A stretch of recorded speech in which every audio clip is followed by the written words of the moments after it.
So I'm telling you, if you implement just a couple of these top 10 ways, you're going to probably 2 or 3x your volume, your listing volume, your deal volume, just if you learn how to do creative finance. The number one way is actually not a reason, it is a mindset, and it's about setting the proper expectations with yourself. Welcome to the Boise REIN Show, your destination for creating wealth through connections in real estate and business. Are you looking to become a real estate professional? Do you want to start your own successful real estate business? Well, I'm your host, Matt Osanicki. Join us as we learn from the brightest minds, industry leaders, and experienced professionals, equipping you with the knowledge and confidence needed to make informed decisions and thrive in the ever-changing real estate landscape. Your journey starts now. Welcome back to the Boise REIN Show. I'm your host, Matt Osanicki, and today we've got a very special guest, Ryan Weimer, with us, who's going to break down creative financing. Now, why do I say creative financing? Well, I know a lot of you out there are thinking in today's market, it's so hard to buy a house. The cost of living is so high. How can I invest in real estate? How can I invest in my family's future? This is impossible. The bubble's popped. The housing market is crashing. Today, we've got Ryan Weimer to break down all the things that he does to make his investments happen. He loves helping people. He loves coaching. He was honored to be a guest here to share his knowledge with you guys today. He's gone from A to Z and Z back to A. So without further ado, Ryan Weimer, can you just bring people up to speed a little bit about yourself as we dig in? Yeah, absolutely. Thanks for having me. I am stoked to be here, especially after the meetup last night. For those of you that were not there, man, that was dynamite. I had a great time. One of our acquisitions agents actually brought, or he came straight to the meetup with a 0% interest creative finance deal, like literally right from the seller's house, signed contract. So that was pretty cool. If you guys missed that, we shared a lot about how to do that and answered a lot of questions. But a little bit later in this episode, because I want to bring the value, I've got the top 10 ways to find creative finance deals in this market. So we're going to go through all 10 of those on this episode. First, I would say, starting out, I was a W-2 employee. So my background's in engineering, and that journey just wasn't really cut out for me. Like there was always, it took me multiple years to figure out what it was that I was never really satisfied, like in my corporate job. And I could never really put my finger on it. I started, one of the big breakthroughs for me was I started reading So Good They Can't Ignore You by Cal Newport. And I started thinking, the whole premise of the book is doing what you love is a fallacy. Because there's so many people out there that it's like, well, I want to be a yoga instructor because that's what I really love. It's like, well, you can't just go be a yoga instructor and have the rest of your life like made for you, right? You can't achieve true time freedom and do the things you want to do by just deciding one day that you want to be a yoga instructor the rest of your life. Instead, why don't you become so good at whatever it is that you're doing that it inevitably buys you freedom, more freedom in the job, more time freedom, whatever, to be able to get financially stable and then have the ability to do the things that you actually want to do. So, yeah. So was creative financing like always your path forward? No, never. Never your path? No. So in the early days when I was working as an engineer, I was like, how can I got passed up for a promotion. And that was really what set me off, where I was like, I'm not in control. I was in Taiwan working at the time, actually. And I was there for 6 weeks. And they were like, it was the week before Thanksgiving. And they were like, hey, the project's not done. Like, you have to stay there for Thanksgiving. And I was like, I've already extended twice. I've been here 6 weeks. Like, I'm not staying in Taiwan for Thanksgiving. Who knows what they even have for Thanksgiving? Do they have cat? Do they have dog? I'm just kidding. But no, so that was kind of the breaking point where I was like, there's got to be another way. There's got to be a way for me to actually control what I want to do instead of having it controlled for me. Because you were just a number. Yeah, that is exactly what it is. Yep. You just, in that moment, you're like, okay, they really don't care about me at all. I am just a cog in the wheel. Yeah. Yeah, we were talking about this earlier, but it's crazy to think that some people live their life, their day-to-day 9 to 5, which is great. There's a lot of careers that you're supposed to do that. Like take lawyers, for example, doctors, for example, pilots, for example, you have to do that day-to-day stuff. But then it's like you're almost living an alter ego life when you're thinking about home. What am I going to do at the end of the day? What am I doing this weekend? And before you know it, time passes you by and you get passed up for a promotion and you get called in and you miss your kids' birthday parties and Yeah, holidays, weekends. Yeah. Like they would say, "Hey, we need you to fly to South Korea in 48 hours." I was it's like, "Okay." Yeah. And I was in my late 20s, so I enjoyed traveling for a while, but it's like if you're making those kind of sacrifices and then you're not getting what in the corporate world you perceive as being rewarded for that in terms of a promotion, then yeah, you're going to start to get frustrated and get burnt out and look for other options. So that's when I found real estate. I found bigger pockets, and that's when I bought my first rental property here in Boise. So, but to go back to the too good they can't ignore you. The whole reason I was able, and then I worked for 3.5 years as an engineer while doing real estate on the side. So I double dipped for a long time because my engineer brain was scared of jumping full in. Some people can cut cold turkey. That is not me at all. Like I had to make a very mathematical equation on when I quit and went into real estate full time.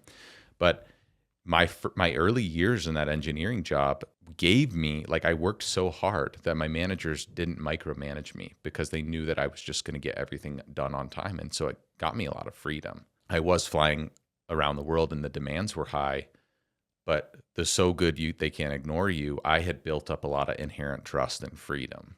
So during lunch, some days I would take a little bit longer of a lunch and I would cold call. Some days I would, go home early and I would cold call.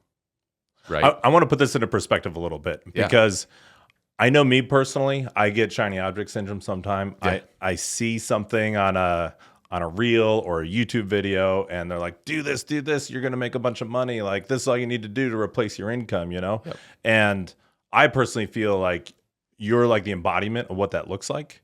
But what people don't understand is how long it takes to get there, the sacrifices you have to make. You've got a big team. You've got proven systems and processes. You've got people who entrust in you and count on you to do all this stuff.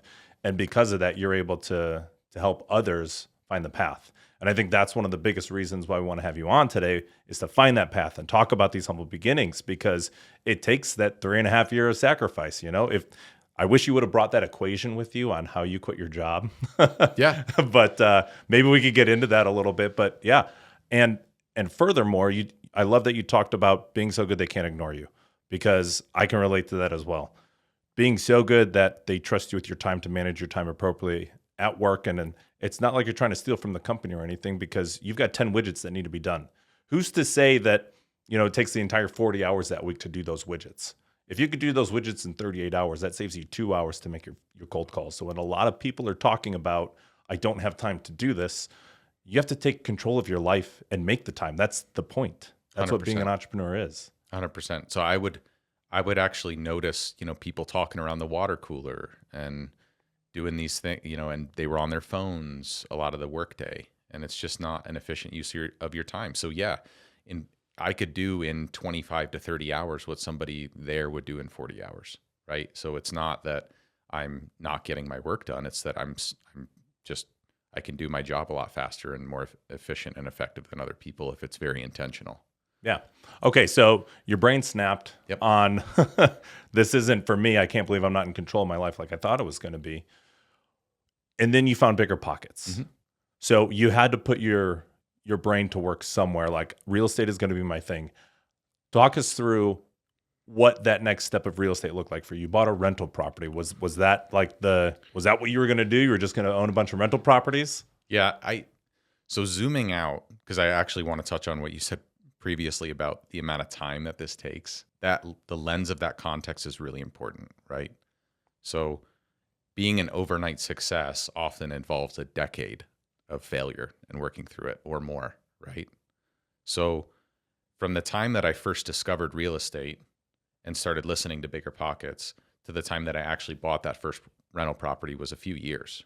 I had analysis paralysis. I was scared of making the wrong decision. It was a big financial commitment. what can go wrong with the tenants, all those fears, right? And then after that, it took me 3.5 years after that of doing both the real estate and engineering to then replace my income that I was making in engineering by wholesaling, by doing real estate full time. So from the time I first discovered real estate until when I actually was able to quit and do it full time, it was about 5.5, 6 years. So that's not overnight. It's right? not. At all. It takes two things. It takes commitment to something and then the consistency to do it for a long enough period of time. Yep. You nailed it. So what did that look like after the first rental property? Which I bought off the MLS. The first two were off the MLS, and then I discovered, hey, by going direct to seller, you can actually find way better deals. You can control the terms. You can, there's no realtor involved, so that saves money on commissions. I've never had my license or been an agent, so for me that was like, well, gosh, if I make $150 cash flow a month on this single family, how many of those would I need to quit my job? It's right. My engineer brain, like, okay, I need this many properties, and how long is it going to take me to get there? And when people say wholesaling, because I do want to touch on that, it gets a bad rap, right? Mm-hmm. Wholesalers, and for good reason. There's a lot of wholesalers that start out, they have no idea what they're doing. They get properties under contract they can't close. They put people in bad situations. They cancel on the day before. You always hear those horror stories, right? Or they're sending out bad deals. But when we talk about wholesaling, it's really just the art of finding discounted properties. That's really what wholesaling is. So that word gets confused. Wholesaling is really the exit strategy, but it's truly just the art of finding discounted properties. What you do on the back end, whether you keep it, flip it, actually wholesale it, develop it, whatever, is up to you. I like how you say the art of finding discounted properties, but just thinking in my head just now, it's not necessarily discounted properties. It's the art of finding people who have pain points and problems that they need somebody to help them with. Yes. Not somebody who's not the wholesaler rap that you're talking about as far as getting a bad rap. Yep. Of people canceling and treating it giving people bad situations. It's actually helping people. Yeah. The wholesaling part is just after it. It's how you exit the strategy. Yep. And that's something we live and breathe now is we are looking for people with problems. So anywhere from 6 to 8% of all homeowners or property owners in any market are distressed. That's a lot. That's a lot. Tens of thousands of people in Boise, right? So I don't think people really understand like the sheer magnitude of that. So when we say, yeah, we're going to do over 100 deals this year, and in a year and a half from now, we want to be doing 300 deals a year, we're not even close to the ceiling of how many deals are out there. So I hear everybody that's like, my market's saturated, there's too much competition, there's no deals. No, you just have to put in the boring work to get the deals. That's it. And today I've noticed as a realtor, I've seen more for sale by owners, seller financing, literally put out on a Zillow listing. Yes. It's unreal. Yeah. But it really does come back down to if somebody doesn't have a problem, we're not the solution.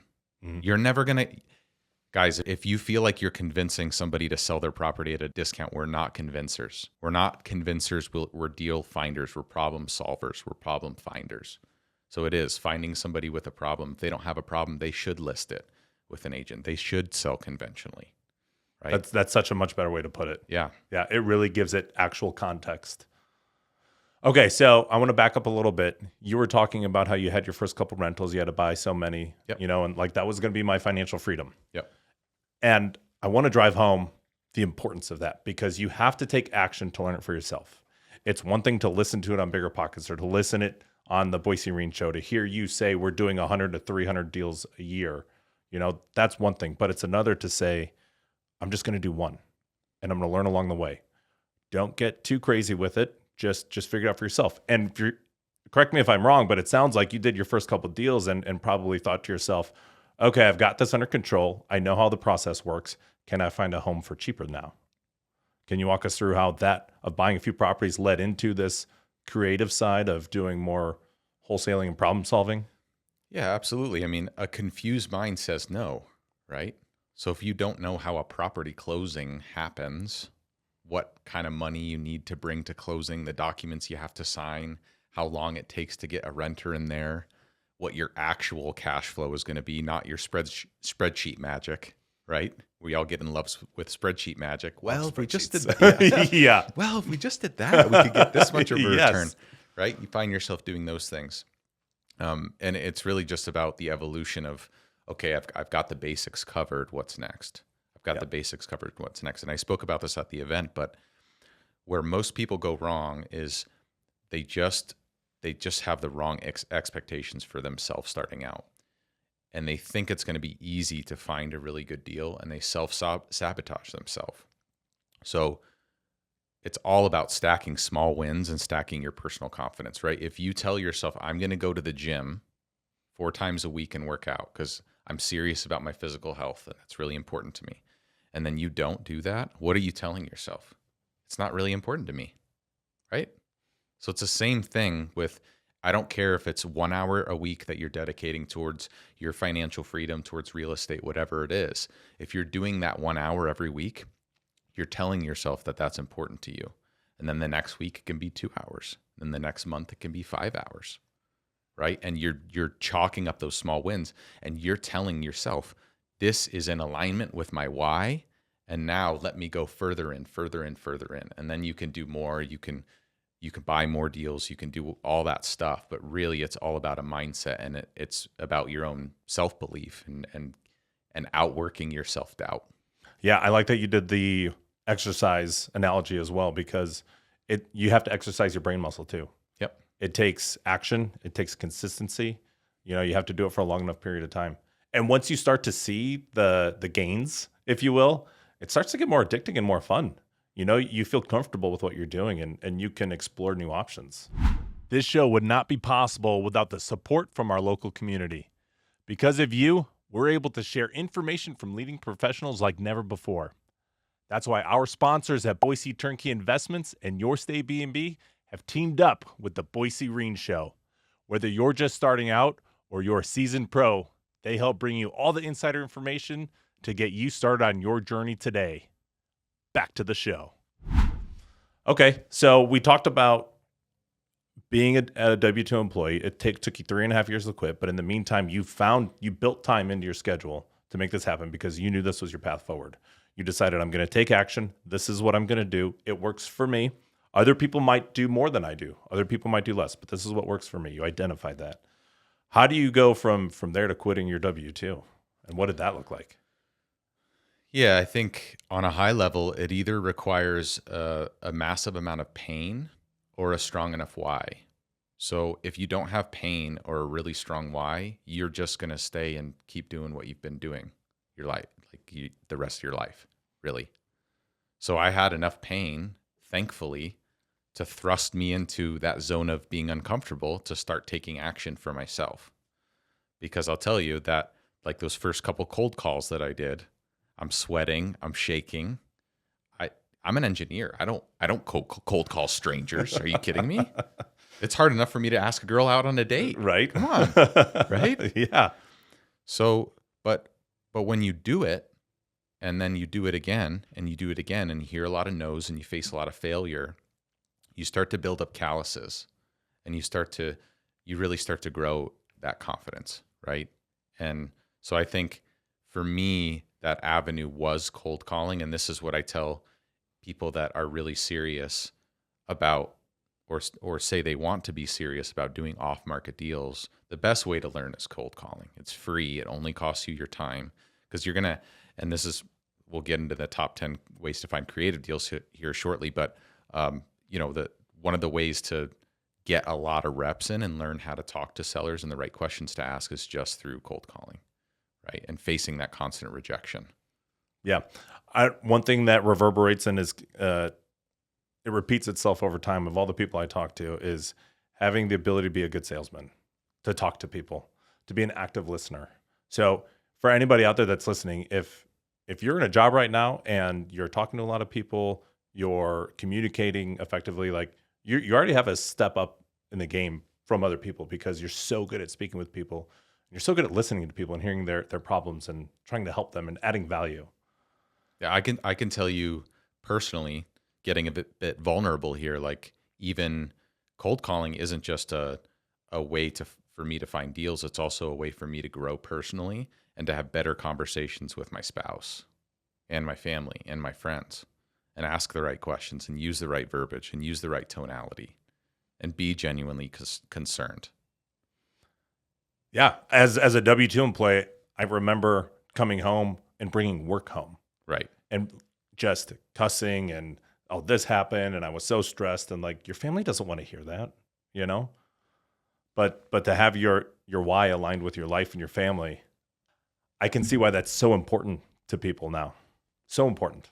For the people out there that are like, well, I don't really have a lot of pain, then you need to go through some really critical exercises to find out what your why is.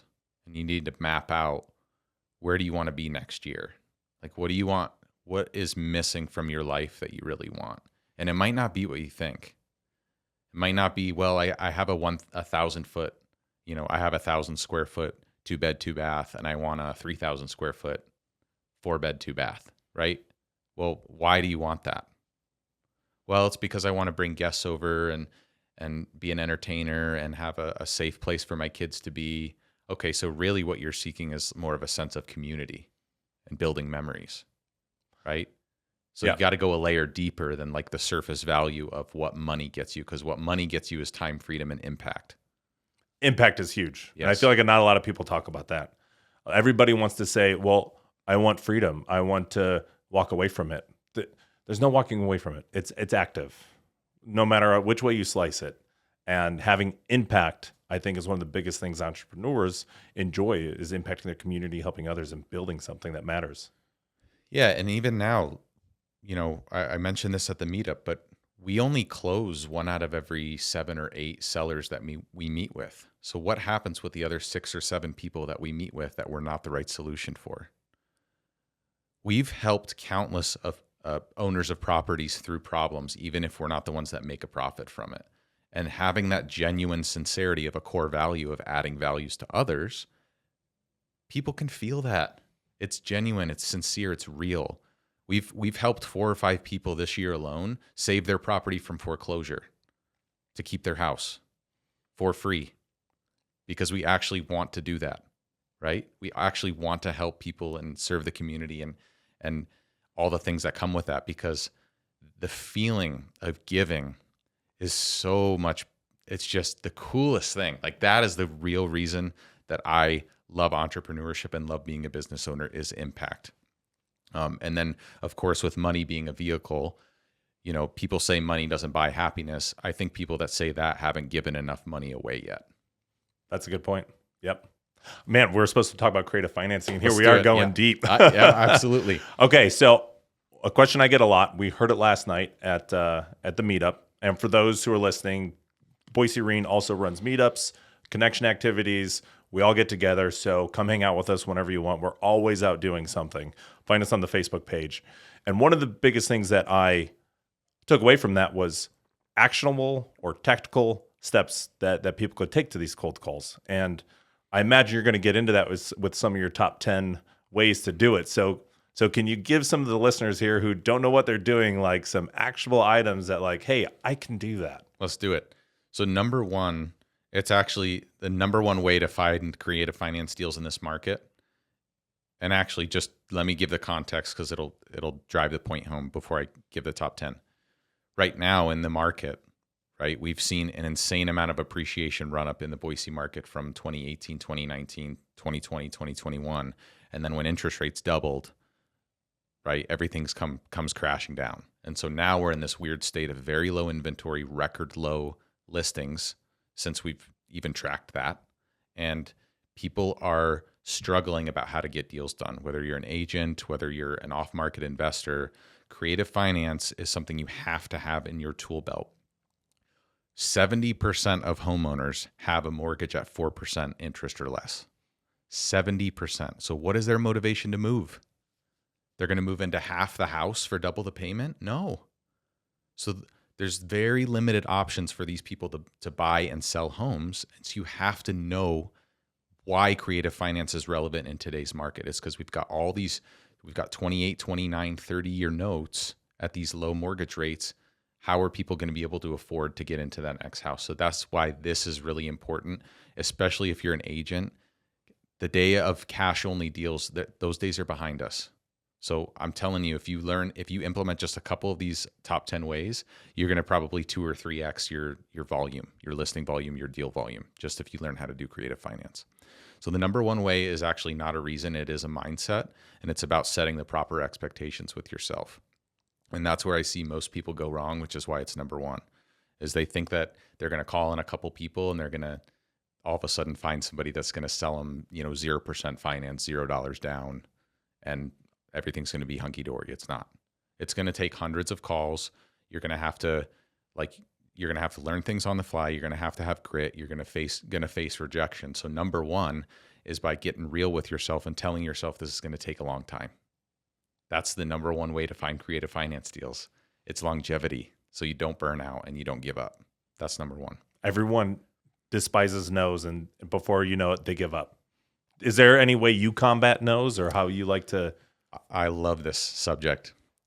So yeah, you have to gamify it. In our company too, whether we do call-a-thons. So we do a fun thing with call-a-thons where we have a magic word and we spin a wheel to see who gets to come up with a magic word. Bojangles, Krispy Kreme, like whatever it doesn't matter what the word is. And whoever says that in the most seller conversations in that 2-hour block wins like a $25 Amazon gift card, right? And that's our way of gamifying cold calling and making it fun. They'll be talking to a seller and just say, yeah, and Bojangles, what has you looking to sell it property? Do you want to sell right meow? Exactly. Yep. Another way, when I was just starting out and it was just me, it was 450 no's to get a contract. So I literally kept a tally, because you hear 5 no's in a row, 10 no's in a row. That feels super overwhelming, right? You start celebrating those no's. Yes, another no closer. Yes, all I got to do is get this many more. Another one. Then you start going for no. You start celebrating for no. You trigger your subconscious mind that no is a good thing. And that's how you trick yourself into really just keep doing it. Stay the path. It's just a numbers game. Those are a couple of ways that we like to gamify things that are good examples. Love it. All right, number two. Number two is relationship capital. So I talked about this last night, but now whether it's an agent, a broker, a friend, now is a really good time to cash in your relationship capital. What I mean by that is, are you adding value to others without asking for anything in return? Because the best leads are referrals. They're free, right? So really all they cost you is your time. If you don't have any relationship capital built up, then it's time to go start seeking people that are doing more than you, whether you're an agent just starting out, who's doing 5 listings a month that you can go do the grunt work. You can go put the sign in the yard. You can go, if you're a wholesaler just starting out, who is, can you go knock on some doors? Can you generate some leads for somebody that's doing more deals for you just so you can plug into their world and learn? And that is a big thing that I see is people have a scarcity mindset in what can I get out of this instead of a true abundance mindset. And it's a big mistake, because by having a big abundance mindset, adding values to others without asking for anything in return, those people want to help you all of a sudden. And then you save years of struggling through it yourself. You save years. What do years cost? A lot. Yes. Right? Time is our most precious resource. So number 2 is relationship capital. Number 3 is driving for dollars. So relationship capital, I know that's a longer term play, right? Something that people can do that are listening to this right now is go jump in your car, drive around, doesn't matter what the asset class is, apartments, self-storage, single-family homes. Go check out properties that have a hole in the roof, have an overgrown lawn, have junk cars in the driveway. Write down that address and then go online. Our favorite skip tracing service that we use is Lead Sherpa or Skip Genie. We can put those in the show notes. But you can get the phone numbers of that owner and you can call them. And you can say, hey, I drove past the property and I'm here in Boise or wherever I am. And I just wanted to see if you'd maybe thought of considering selling that property, right? And just that question alone, you're going to hear a lot of no's. But if you get a list of 500 or 1,000 of those, there are multiple deals in there. I guarantee it. Even now, our best performing list after all these years is our Driving for Dollars list because it's unique to us. Yeah. Right? Nobody else has it. I got to be honest, on the way driving over here, I was doing that because Yeah. we got diverted by construction. And I was like, I've never been down this road. And the road we went down had these amazing views. And I was like, I'm going to pick out one property here that is distressed or has a for sale sign or something. And there was one, but it was already undergoing a rehab. But I was doing it. So you've got Car University, Yeah. where you drive around listening to podcasts and education, stuff like this. Yep. You could also work during that time too. 100%. Driving for dollars. Yep. There's Yep. virtual Driving for Dollars too. It's not quite as effective. I've noticed Google Maps only updates depending on what pocket or neighborhood you're in every couple years sometimes, right? So you could go on Street View on Google and like click through the neighborhoods and see which ones might, but it's not really as accurate as actually driving the roads. But so that's number 3. Number 4 was actually how I got started. This was looking up Zillow for rents and Craigslist for rents. And you're not just looking for any kinds of properties. This is free, by the way, right? This is free. These are already listed. They already got the phone numbers in the ads or emails. You just reach out to them. So you look up the properties that are not top of the line, right? Not the nicest top rent stuff. It's the median price point and below. And you look through the pictures maybe a little bit and it's dated or it needs some work. Anything like those, whether it's listed by a property manager or listed by an owner, you just pick up the phone and you say, hey, I'm a local investor and I know they have this property listed for rent.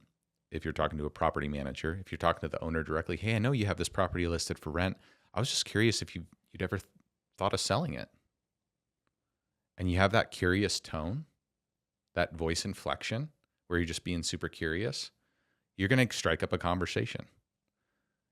If you go in, hey, would you take a cash offer for your property? You're going to get hung up on, right? You got to have the curious tone. And you're going to have a conversation and see. And again, it's just a numbers game. You're going to need to call in a certain amount of those to get a person. You know what? I would. And that's where you're going to find a lot of tired landlords because those are people that have not fixed up the property. There's a reason why it's listed and it's not rented. It's because it might have some stuff wrong with the property. They might be older. They might be looking for, hey, you know what? Let's upgrade you from a landlord to a lender. Let's get you that mailbox money that you've been wanting. Oh, you're looking to retire soon. Okay, let's talk about that. Well, if you sold this cash, gosh, how much are you going to pay in capital gains taxes? Okay, well, what if there was a way that we could save you quite a bit of money? I mean, it could be even hundreds of thousands of dollars by selling on terms. Okay, now we're getting somewhere, right? So there's a lot of tired landlords out there that, yes, they're getting that rent check, but now with the market softening especially, I think we're up close to now 5% vacancy in the Treasure Valley, which we haven't seen. It's normal, right? But Right. during COVID, we had 0 almost. So there's a lot of people that have had their properties listed for rent for over a month. Those are really, really good candidates of people that are like, you know what? We're entering the holiday season. I'm out. I just want to get my mailbox money. I love this technique because they're already investors themselves. They already halfway get it. Yes. And they still want to bring in a check every month. Creative financing is the best option for them. They probably love this. Are you telling me I get to offload my house at higher than market value and I get to collect more money than what I was receiving in rent and I don't have to do anything?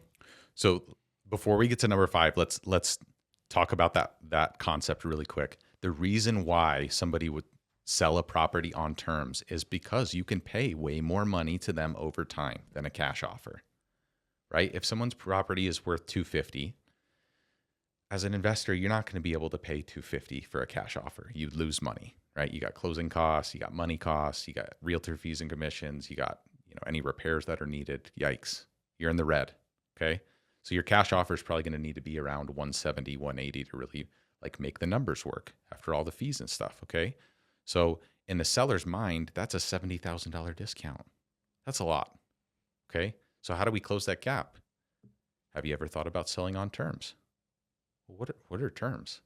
Well, gosh, it doesn't sound like the cash offer is right for you, but what if there was a way that we could make you way more money over time? What if there was a way that we could make you way more money over time? Okay, now you got my attention, right?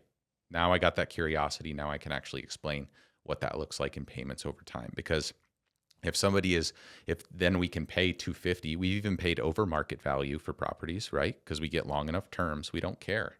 We're making the monthly payment, right? So we could pay 260 for a 250K market value property. So that's the value to sellers, is that they can make way more money over time versus a cash offer. And the reason why it's relevant now more than ever before is because during COVID, everything was a bidding war and everyone was getting cash, over asking. That's not the case anymore. So I wanted to make sure that we covered that, because I know there's going to be people that are like, why in the world would somebody ever do this? It's because they can make more money over time. And if it's $50,000, if it's $100,000, that's a lot of money. Especially if they want to cash out of it. Yeah. And they still want to collect it over time. A tired landlord, other than tired, there's a lot of people out there in the same situation. It's a great opportunity to cash in at the highest the market's ever been for them. Yeah. Yep. Absolutely. All right. So let's get to number 5. Number 5 is foreclosures. Foreclosures. They've been completely extinct. They the have last been. few years, right? So it's been a while since I've heard that word. Yeah, they are not even close to actually near historic norms. Because when you think about what happens with capital markets tightening and interest rates rising, it takes quite a while for people to get behind on payments. And especially in Idaho or whatever your state is that you're investing in, it's very important to know your state-specific foreclosure laws. So in Idaho, it can be a 6-month or longer process. They have to be 3 months behind before they even get served a notice of default. So it's 3 months before they even get a letter in the mail like, hey, you're behind. You got to do something here. Then it's another 3 months before they even get the notice of trustee sale, when their auction date gets assigned or their trustee gets assigned. And then depending on who the trustee is, who's an actual attorney. I know I might be speaking in complicated words or anything, but basically a trustee is just some attorney that is now in charge of appointed by the bank, that's in charge of getting the bank the most for the property. And so they use these auction services like auction.com to actually auction them off. So we got 3 months before they even get a letter, another 3 months after that before they get served the notice of trustee sale.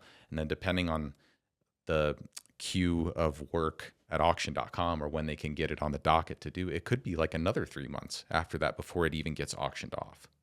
So you're talking about 9 months from the time that somebody misses a payment potentially to when their property gets auctioned off. We've seen properties that people haven't made a payment in over 15 years. Yeah. They're called zombie foreclosures. Yeah. I've never heard of that. And then there's banks that are really dialed in when it's that first 90 day, the letter's out, the next 90 day, the trustee's assigned, and then the next week it's on the auction calendar, right? And everything in between. So there's a huge amount of variance, but because I know I'm long-winded here, but to bring it back, we're not even yet to a normal market conditions amount of foreclosures, but they're starting to come back. And everybody now that's in foreclosure does have these 3%, 2%, 4% mortgages. And so they make great sub-2 candidates to take over those payments because you can't get those kind of mortgages anywhere else. So even if they're low or no equity situations, they can still be profitable and you can still do the deal that way. You were the one, I think, telling me that the 2 to 4% mortgage rates were, because there's so many of them right now going through COVID, that it's an entire different asset class in and of itself. Yep. You could build a portfolio of 2 to 4% mortgages. Well, and that's the thing I don't think people realize right now. There's a lot of fear going on, right? Are we in a recession? Are we not in a recession? What's going on? Are interest rates going to go to 10%? The only guarantee in town right now is a 30-year fixed mortgage. So the asset is no longer the property. It is the note. It is the mortgage.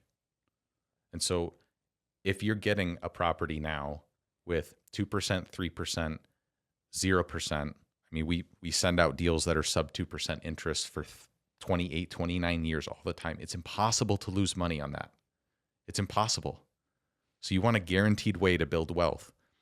Learn how to do creative finance. And if you're an agent, learn how to do creative finance so that you can get listings. Just to correlate a little bit, the reason why it's impossible to lose on those is because the interest rate that you're paying is less than what our normal economy inflates every year. Yes, So it's like you're earning money just by having it. absolutely. Yeah. So you think it's because it's a hedge against inflation. Exactly. Yeah, exactly. So if inflation even now is what 3 or 4% is what they're telling everybody it is. If you, Yeah, it's you like 8% right now. right. Well, it's Yeah. coming down. It's so to coming down. speak. It's coming down. Yes. Yeah, hopefully. Hopefully. Yeah. No, it's a hedge against inflation. So every year, if things are costing 4%, 5%, 7% more, your mortgage is staying the same every single year. Yep. So in 10 years from now, you're going to have the same payment, yet a gallon of milk is going to be $6. So what is it you're doing with foreclosures then? So foreclosures are great sub-2 candidates. Okay. Yeah. So you're actively getting on like auction.com or making these phone calls to trustees and trying to help these people not get foreclosed on. Yeah. So I think we could do a whole episode specifically on foreclosures because there's a nuance to it. But typically people are in foreclosures, obviously from financial distress, and they're typically no or low equity situations. So that's why they can't, most of the time, if they listed it on the market, they would have to bring cash to close that they don't have. And so they don't have any other options other than a short sale, or they just lose everything. The proper way, though, to approach someone in foreclosure is, hey, I'm here to actually help you keep your house if you want to. It's not, hey, you're about to lose your house and everything you own. Here, take this cash offer. That's where everybody gets it wrong. As soon as they get that notice of default, it's public record. So they're getting called and texted and emailed by hundreds of people every single week. So a lot of them don't even have their phones on anymore. So we do some door knocking, and our whole goal is to let them know, like, we're here to be their advocate. We're not there to take their house from underneath them, but they're going to have their guard up because they have all these people calling and texting them, and it's going to feel horrible. And they're in a very stressful time in their life, and we need to be an advocate and a resource for them to help them. So that's where people get it wrong, is they go into foreclosures and they actually like asking for the sale right away, and you actually have to do the opposite. I love that, because really they don't know anything about real estate. And because they're not making payments, the bank's going to fix the problem for them because they don't know what their options are. But if they have an advocate talking to them and letting them know, hey, you do have options. There are things you can do. Yeah. And guys, you can look up Offer Now Idaho on Google and see our 5-star Google reviews. We have people that literally say, we had a woman a couple weeks ago. Her auction was tomorrow. She didn't even know that her property was being auctioned off. We see that all the time. Yes, I know it's absolutely shocking, the stuff that you see and hear. But we were able to save her property, and we didn't buy it. We didn't make any money off of it. We just helped her keep it. So that's about having meaningful impact in your community. So foreclosures are going to start kicking up. We're not going to see this mass wave of them like what happened in 08 and 09. Our inventory is still way low. There's not going to be a massive event that floods inventory into the market. So for all you people saying, I'm going to wait for a crash, guys, you're going to be waiting forever, because it's going to take some kind of catastrophic event for the marketplace to be flooded with all this kind of inventory, and the labor market's still strong. So moving on to number 6, social media. Social media. So how can people get you deals or help you if they don't even know what you're doing? And I'm a culprit of this, of being shy, ashamed, maybe even on social media, like not having self-doubt. Like, I don't want to brag about myself or talk about myself. That's uncomfortable. Who's going to get value from this? There's people that are doing way more than this than I am. Nobody's going to find value in this. What are people? And ultimately, it's that you care about what others think about you, and you have some insecurities that you need to deal with. But if you're not loud, then nobody knows what you're doing. So, that's how I found Corby Goad, who's a Boise REIN member, was on Bigger Pockets, which is more or less a social media platform where he was answering questions to people. And I was like, who is this guy? He knows a lot. He's giving free value. That's how I found him. So whether it be people that we're hiring into the company, or deals that we're doing, or people that we're working with, Social media is a massive juggernaut. There's infinite scalability, infinite reach. It's free. And I'm telling you, I don't care if it's your first time picking up the phone to talk to a seller or you've never done real estate before in your life. There is something on social media that you can talk about that somebody else would get value from, and somebody out there is waiting for that piece of content that'll change their life. It's true. Especially if you're passionate about it. Yes. And you enjoy it. You can definitely give value back. That's the best part. And then it helps you find your why too. Yeah, absolutely. So whether it's you're looking to raise private money, you're looking to hire an employee, you're looking to tell everyone, hey, I've got a property that I don't really know what to do with, or we do listings of these kind, like get loud on social media. That's another great way to find creative finance deals. We've made a couple posts recently where we've said, hey, we work with sellers in difficult situations. We have some different ways we can structure deals. Reach out to us if you know of anything. And people do. Yeah. You can get deals that way. Yeah. Drive for dollars. Yep. Make a great list of all the great properties that you found and called on, and then present it to social media. You're the one that's bringing the value, saying, I found all these great properties. Does anybody want to partner with me? Ooh. Boom. And nobody does it. I know. Yeah. And you could do it right now for free. Yeah, absolutely. And make lifelong relationships because of it. Let's roll into number 7, which is getting lists online. So the best list for creative finance deals, we already talked about driving for dollars. We already talked about foreclosures. It's actually the no and low equity lists and tired landlords. We talked a little bit about tired landlords, but the no and low equity lists, you can actually go on various websites, download a list of properties that compared to tax assessed value have an estimated amount owed on the property, because a lot of that is public record. And those properties that have 10% or less in equity, if they listed it on the market, they would walk with nothing, right? Because after agent commissions and fees, let's say the property is worth 300 and maybe they owe 270 on it. They're probably not going to be able to list it conventionally, right? They're going to be stuck. So those no and low equity lists are really, really good for creative finance deals. Everybody wants to target the high equity lists or the out-of-state landlord lists. Those are good, but specifically for creative finance deals, those no and low equity lists you can get. So you can go to like a list source, a PropWire, PropStream. Those are all really good sources to get lists of what kind of sellers would do a creative finance deal. I like that one because the last creative deal I personally closed was a property just like this. They had low equity in the property, but they needed a down payment to get in their next property. And that down payment was minimal because they were moving into it themselves. So it was owner occupied. So they didn't need much. But if they didn't do it creatively, they couldn't afford to move to their next house. Yep. So we gave them a very low down payment, and they gave us terms on what the house was worth. And it was a win-win for both sides because they just wanted to move on to the next house and we were shopping for a property. Yeah, 100%. There's so many opportunities like that out there. Yeah. So many. So number 8, expired listings. Expired listings are fantastic. Even properties that are active on the market for more than 60-ish days.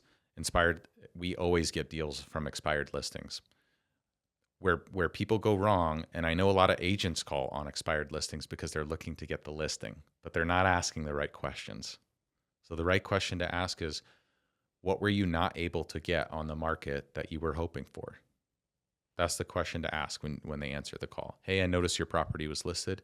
What were you hoping to get? What didn't work out? Right? And that's a very open-ended conversation to get them to start talking about things.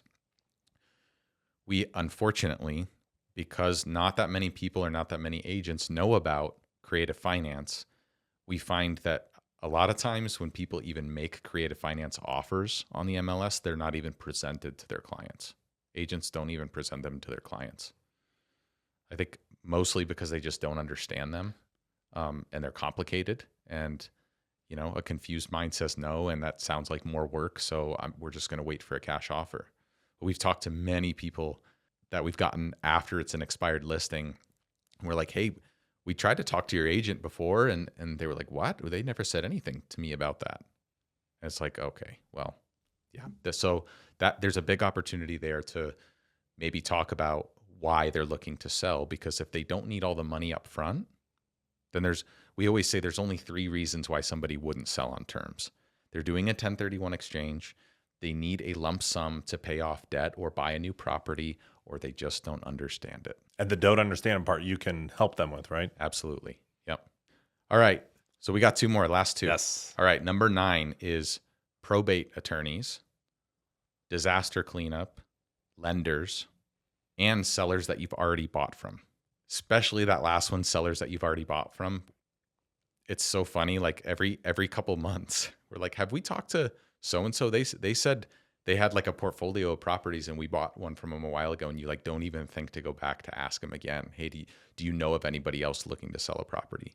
That's a big one. Lenders. A lot of times people go to a lender, like a conventional lender, because they're looking to get qualified to buy a new house.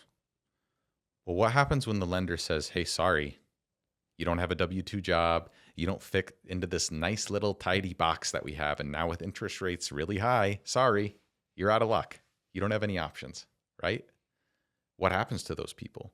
Well, if they're in a situation where they need to sell, or the property's, in bad shape and they don't have the money to fix it up, what are they going to do? They're going to be stuck in that property, and their situation's only going to get worse and worse, right? So I'm telling you, like, if you call up your conventional lenders, you have a good relationship with any of them, and you ask them, hey, if you ever get somebody that doesn't qualify or whatever, if it's everything's above board, and if you get approval from your manager or your business or whatever, go ahead and refer them to us. We can have a conversation about why they didn't get approved or what they're actually looking for. Because sometimes if it's an upsizing situation and they're like, well, yeah, we can't get into that new house, so we'll just stay put, but all is good. Those aren't the kind of people we're looking for. We're looking for the people that are like, oh no, we can't get qualified, but we got a bad situation here. We need to sell. This is you cashing in on your network capital. Yes. It's time to go reach out to your lenders and your friends. Hey, if there's anybody in tough times, let us know. We're here to help. That's exactly what I love that. I love that. Disaster cleanup too, or really contractors in general. Like, what happens when you get called, when a disaster cleanup person gets called somewhere? Something bad has happened in the property, right? Or your contractors or your remediation companies. These are all lead sources that people don't really think about, that are fantastic avenues to find some kind of deal. Probate attorneys too, or just attorneys in general, right? If someone has an inherited property and they didn't actually set it up in a trust and they don't have a will, that happens all the time. So then the property has to go through probate to determine who are the rightful heirs to receive proceeds from that sale. So those can be very messy situations, especially if like the next of kin are out of state and, hey, mom was a hoarder, and there's a lot of that happens. And the probate attorneys are like, I have no idea what to do with this besides the legal paperwork. They're looking for people that are problem solvers that can help people through that with those properties. All right. And number 10 is going to be paid marketing. The reason that I kept this at number 10 is because not a lot of us have a huge marketing budget, right? So in order to get leads, in order to get deals, you either have to have time or money. I didn't have much money, so I had time, right? I don't have a marketing budget like a Zillow or Redfin or these other companies.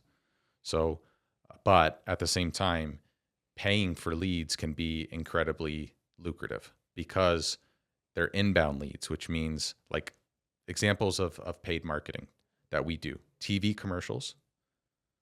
I don't know if anyone has seen it. Don't make fun of me if you've seen it. Google pay per click. You can do SEO on your website, search engine optimization. You can do direct mail. You can do pay per lead services. You can do radio. There's a few others out there that are inbound, but they're more expensive. Right? One piece of mail times a few thousand is a lot. Right now, TV commercials can be very expensive. I think our budget for TV is like $12,000 or $13,000 a month for TV commercials. So it's not cheap. But when somebody sees that, the only people that are calling off that are motivated right away. So, and I've talked about this at a prior event, but if you're doing paid marketing and you're missing phone calls from sellers that are reaching out, those are expensive phone calls to miss. That can be $300 a missed call, $500 a missed call, $1,000 a missed call. You have to either be the person that's on 24/7 to answer those or have a team that's set up to be able to answer those live calls. But those inbound channels are dynamite, right? People don't Google need to sell my home fast for cash or sell fast Boise, right? Unless they have something going on that they need addressed. Is paid marketing quantitative? Meaning, just like your no example earlier, you knew that at 450 no's you were going to deal.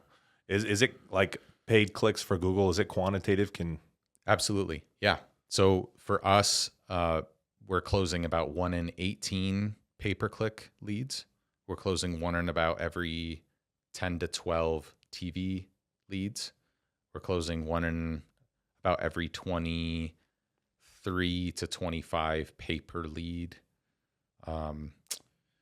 Let's see, website isn't as many leads. Trying to think what other channels. We've done direct mail in the past. We're not doing a ton of that now, but when we were doing it, it was about 1 in every 25 to 30 leads equals a deal.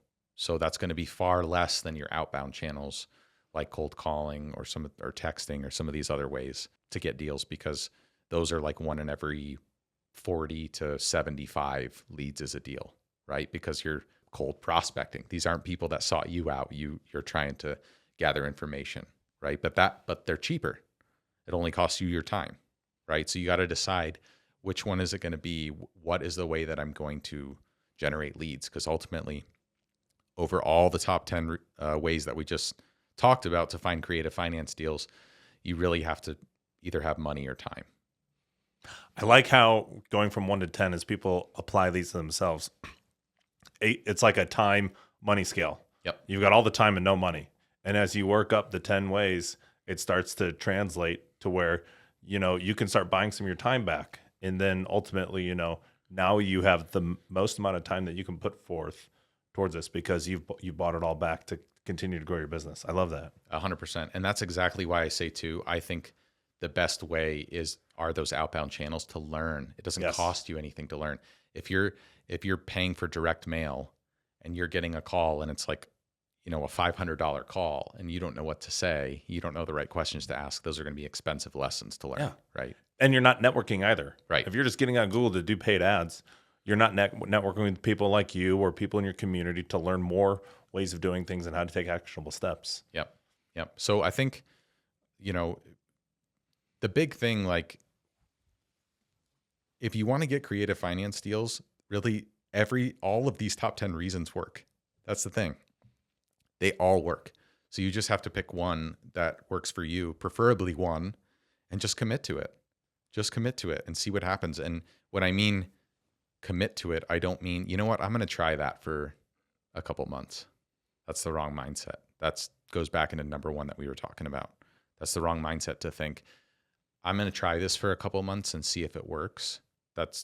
You're going to say, I'm going to commit to this channel until it works. I'm going to do the driving for dollars until it works. I don't care if it takes a week. I don't care if it takes a year.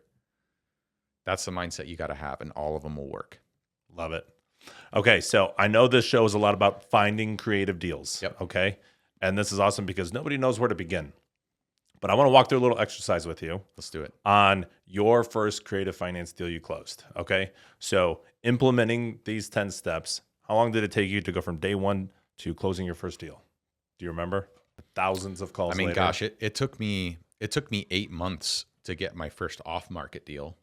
Okay. But I was doing it part-time. Sure. I was doing it 5 or 10 hours a week only as an engineer. And that was a cash deal. That's a lot of time. 5 hours a week as an engineer? It is. We could dive into the layers behind that, but the reason for that, if there's anyone listening that has familiarity with sales, or maybe you don't know how sales pipelines work, but like really that first 8 months or 10 months, however many months, you're building up your lead pipeline, right? And so you're starting from zero, and most people are not going to want to sell you their house the first or second conversation you have with them. Yes. For a lot of people, it's the biggest decision they're going to make in their life. So these are long-term relationships. Like we got a property under contract about a month ago or 2 months ago that was 3 years old, a lead that was 3 years in our database that we had talked to the guy probably 80 times, right, in 3 years. So it takes a long time to build your pipeline is what you're saying. It takes a very long time. It takes a long time to build your pipeline. So it might take you the 8 months to get your first deal or whatever. Yeah. But then it might take you only 1 month to get the second deal after that. Yeah. And then the month after that, you might get 2 deals in that month. So there's an exponential effect to this. Sure. It's sure. not linear. It's not like it's going to take you another 8 months to get the second deal. It doesn't work like that. But which is why you have to have the consistency to keep going. Okay, Exactly. so it took you 8 months just to even get your first deal. Yeah. Now I don't want to talk about terms because we could have a whole nother podcast about terms. But let's hypothetically speaking, you and the seller, you agreed on terms. It's a win-win situation. What do you do from here? How do you make this happen? Like if I'm on the phone calling and this person says, "Yes, I want to sell my house." What do you do next? I'll send you over a letter. Yeah. Okay. So this is going to vary greatly depending on if you're working with a team or you're working with yourself. But for us, You're working with yourself in this example. okay, I'm working with myself. I don't care about what price they want. And I know that's going to blow people's minds. Yep. You don't care about price? What do you mean? That's the most important thing. Wrong. The most important thing to people that have a problem is their timeline and what their motivation is. It's not the price. Timeline and motivation drive the sale of a home for people that would sell at a discount, not price. So we have to be careful about putting our head into a seller's head and our situation. Why in the world would anyone ever sell a property at a discount? Well, you wouldn't unless you needed to, right? Unless you were in that kind of a situation. So my first few questions are going to be, okay, great, perfect. What's your rough timeline to sell it? What even has you considering selling right now? Okay, got it. And have you thought about listing the property? You know, with the holidays coming up, would you want to sell before or after the holidays? I'm not even asking them about the condition of the property because sellers want to talk about condition and price because it's safe to them. They don't then have to divulge what's really going on in their situation. So they have their guard up when you first talk to them. The people that do it wrong ask about price right away. And there's this, I'm an investor. Yep. I have to make a profit. You want over market. You want double Zillow price, right? We hear that all the time, right? You want double Zillow price. I can't tell you how many people have said they wanted $600K for their property and then we'll get it under contract at $320. Seriously. It's because motivation and timeline drive decision-making. So all my questions are going to be about timeline and about the motivation and about their situation. And then once I've discovered what their actual situation is, I'm going to low anchor on some kind of a cash number. So I'm going to say, okay, gosh, here are your options. You could list it. And gosh, if it's fixed up or you want to do the work yourself or you're not in a rush or you don't really need to sell this, you should list it with an agent. That's going to be the way to get you your top dollar. It gets the most eyeballs. It gets the most people on it. Perfect. So that's a great solution for you. If not, and you really need the money now, or you don't want to do work or whatever, okay, well then, we're going to give you probably, and this is the right way to do it. You have to third person cash offer. You're not going to say, I think in the cash range, we're going to be here. You don't want to say, because people will get offended by that. Right? This is their pride and joy, guys. This is not. It's one of the most people. It's their biggest asset. Yes, absolutely. That they spent years in. Absolutely. So you don't want to say, "Hey, this is what we could do for you on a cash offer." You want to say, "It looks like other investors are buying properties like this for cash at auction in the blank to blank range." It looks like other investors are buying properties for cash at auction in the blank to blank range, and then shut up. Do not fill in the gaps. Do not say anything until you get some kind of reaction because they're most likely going to go, oh, I could never sell it for that. Yeah, that's no way. Or, right? Well, Mr. Seller, I didn't say that that's what we could offer. I'm just telling you that's what other investors could pay. So it sounds like, gosh, if somebody offered you that, I mean, what would you say?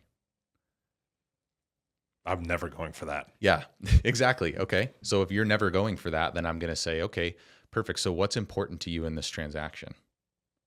Well, I want the highest dollar for my home. I've lived here for 20 years. It's worth a lot to me. Okay, perfect. So what do you think is important to you? I know this is a personal question, but what are you going to do with the funds after you close? Are you going to go buy something else or? well, I've got a lot of loans to pay off because I took equity out of my home, but I also want to buy a home. So I need top dollar. Okay. You need to, so have you thought about listing it? It seems like you need top dollar. Well, I did, but my agent said that it wasn't worth as much as I know it's worth. We're seeing a lot of that right now. I mean, gosh, have you thought about working with a different agent or? I don't know a lot about real estate, and I just called up the only person I knew, a friend of a friend, and he wouldn't even take my home because he was afraid of offending me. Okay. I don't know what my options are. Okay.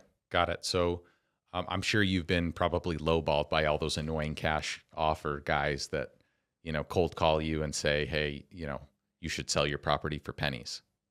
That's all I get. Okay. That's annoying. That's the worst. That's the worst. And usually I'm going to get a chuckle there, right? Right. Yep. And build some rapport and some emotional release. Yeah. Well, you really understand my situation. Yeah, exactly. That's what they're thinking. Right. And so then I'm going to say, well, gosh, what if there was a way to make you way more money over time? Well, how could you do that?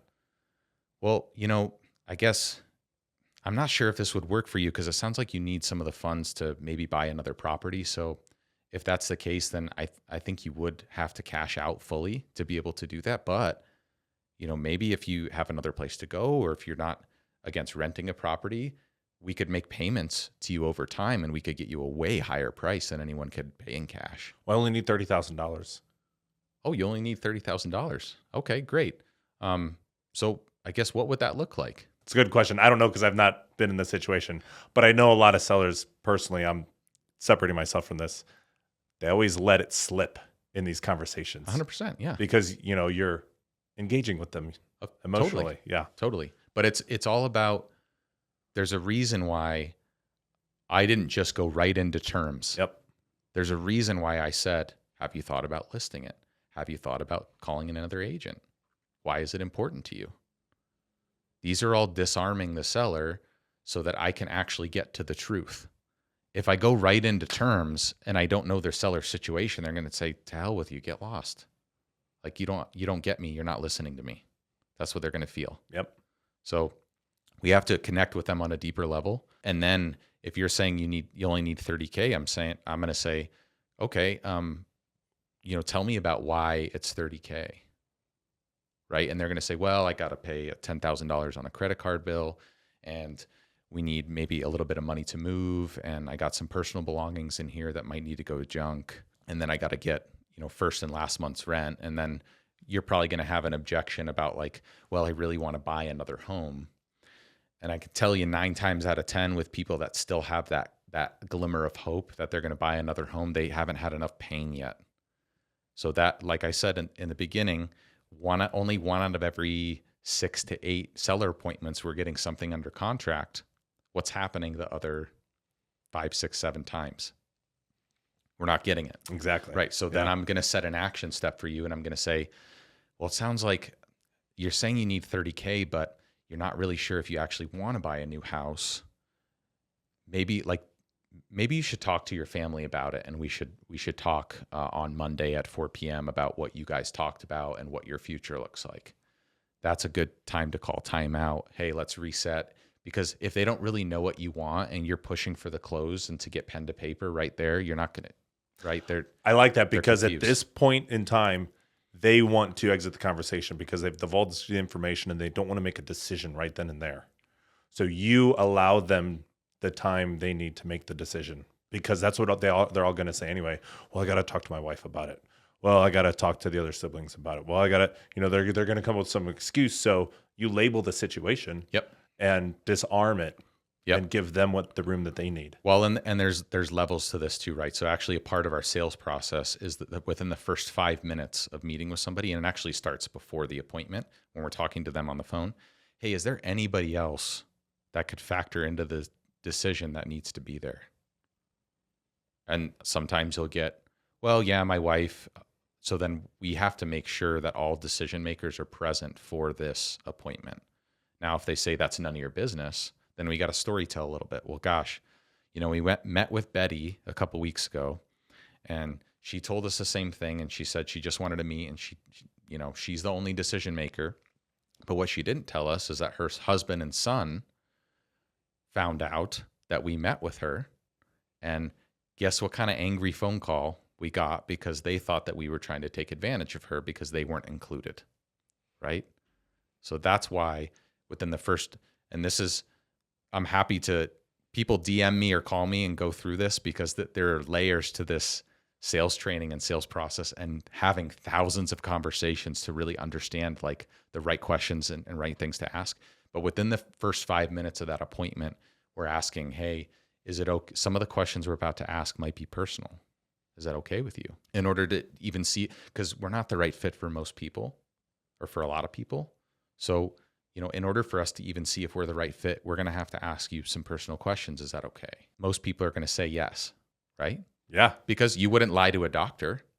If you went into a doctor and they were like, hey, what's wrong? What's going on?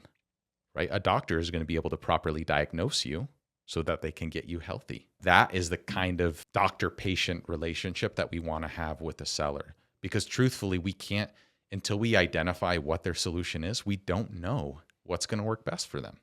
Yeah, and they don't want to divulge it at first either. You have to work with them and empathize with their situation. Not sympathize, but at least empathize with their situation so you can help them. Totally. Yeah. Totally. Listen. Absolutely. And it's hard when you're talking to people in distress because, we've seen it all. Suicide, divorce, hoarding, really deep emotional baggage of people that have all kinds of family issues, really deep financial pain. So you are a psychologist out in the field trying to peel back a few of these layers and trying to be their advocate and their friend. So this really goes back to like taking the long view of things. The purpose of why we have that first 5 minutes of the appointment script is so that we can identify those objections early on in the appointment. And so if they're like, well, no, I'm not going to ask the person, I'm not going to answer the personal questions. Okay, gosh, well, I don't even know how we know if we'll be able to help you then. Well, I just want an offer. Well, if you just want an offer, then maybe you should probably list it for sale by owner or list it with an agent, because then you're probably going to get a lot of calls and a lot of people interested, and you might get multiple offers. So, but you haven't done that yet. Can you tell me why? I think this is why it's so important to not skip any of the steps either. Because when you have somebody that comes up that needs, a doctor's advice, for example, someone who's experienced and done this a lot, you have to come up with the right answer and solution. It might be the best deal of your life, but if you don't know how to properly diagnose their problem or their pain, you'll never get to a solution that helps them, that helps everybody at the same time. Yep. And now, and we can wrap up this thought, but I don't want people to confuse that with a lack of urgency. So time kills all deals. If you can think about a time in your life when you've had either some kind of emotional weight on your shoulders about a decision, maybe it was a breakup, maybe it was a financial decision, maybe you got let go from a job, or maybe you knew you needed to have a difficult conversation, right? If you can place yourself in that kind of frame of mind, then you understand a little bit more what people are going through. And so when people get really mustered up to have the courage in that moment, that's when they're at their emotional high. That's when they're most able to make a decision. If they don't do it then, they'll crawl right back down in their hole. We see that all the time, where if somebody isn't really willing to come to reality, or like, well, I can fix this problem. They don't. And then they crawl back into their hole. And so, yes, we give people time, of course, if it's not the right time to make a decision for them, but we follow up like no other. If this is somebody in a bad situation, they're going to make a decision. It might not be till next year. It might not be today. It might be next year, or it could be any day in between then, because they're one health issue, one complication away from, you know what, that's it. I'm done. I'm ready to sell. So that's why follow-up is absolutely critical. And I don't mean just like calling them once a week. If it's a hot lead, we're calling them and texting them multiple times a day to seeing what's going on. Some of these people probably want somebody to talk to. Yeah, there's a lot of that. Yeah. There's a lot of that. But if you can be that ear for them, right? They don't have anybody to talk them through this stuff, and know that whoever's meeting with them is actually going to bring them the right solution for them. The immediate, and this is the objection that we have to all overcome as investors, a part of this community, is investor is associated with they're going to take advantage of me, right? Greed. Yes. Screw those guys. Exactly. The poor and middle class, they're Yeah. just taking advantage of everybody, right? So we have to break that down. And the way we do that is by breaking that barrier, that sales friction, that guard that they have up by saying, we might not be the right fit for you, but I'm going to help you regardless. Yeah. And if you say that right away, like literally, hey, Matt, I'm Ryan. Gosh, it's great to meet with you. Thanks for inviting me into your home. We're not the right fit for everybody here, but my promise to you today is that we're going to help you regardless. Who doesn't want to have a conversation after that? Exactly. Yeah. Yep. So yeah. I know we could do a whole nother podcast on like specifically what's in our sales script, what questions to ask when a seller says this, what kind of role playing to do. But hopefully that gives the listeners at least a few tips to run with. Something we don't talk about a lot is how to get deals and leads to begin with. I know a lot of people talk about creative finance deals and how to get terms and how to negotiate interest rates and timelines and balloon payments and going, to title company to get contracts signed and how to do long-term escrow. But not often you get to hear about what are some of the tactics and how you can get these leads. So I really appreciate you walking through everybody that on this. Absolutely. And guys, this is an open invitation. You can reach me at Weimer Investments on Instagram. My email is ryan@offernowidaho.com. My personal cell number I'll actually give out on the show. It's 303-968-0487. If you guys have any questions about any part of this, you maybe have a seller and you don't know what to do with the situation, go take action. Don't be in analysis paralysis. Go take action, create some problems, and then contact me with those problems. I will help you through it personally. He means this too. Yes. He loves this stuff. He's very passionate about it, and he loves walking through these things. It's like you get fuel from it. Yeah. I know the feeling. Absolutely. Yeah. It brings me so much energy It does. because my engineer brain, I get to be a problem solver, and then helping people, I get to have meaningful impact.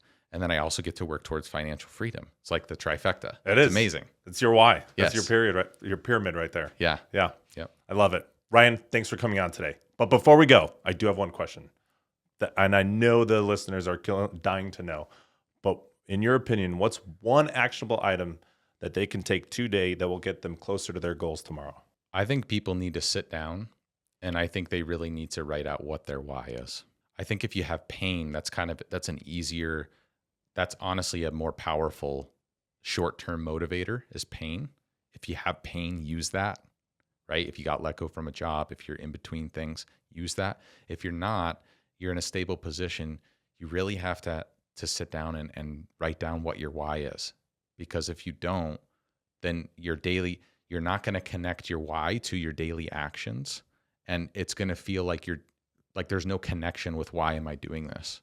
And so, yeah, there has to be a deeper level of understanding and fulfillment that comes from you cold calling for the first time when you've never done a cold call in your life. Like there has to be a reason why you actually want to be crazy enough to do that, right? So I think it's really just sitting down with you or your spouse and going through a 15 to 30 minute exercise, and it might turn into more than that, about what is your why. And then part 2 of that is, where do you want to be in a year? Like what are your year goals? Setting goals is huge. Yep. It's one of the biggest things you can do. Yep. But I think most people go through life and they haven't really taken the time to sit down and think, what do I want? Isn't that crazy? The reason why, though, is because going through that exercise makes you vulnerable, and you have to get real with yourself. Because most of the time, what you want, it means if you have to come face to face with that, am I giving up on my dreams? If I write this down on paper, it becomes real. And if I now don't take action towards that, I'm giving up on my dreams. That is literally why people have this friction to doing that, and they don't do it.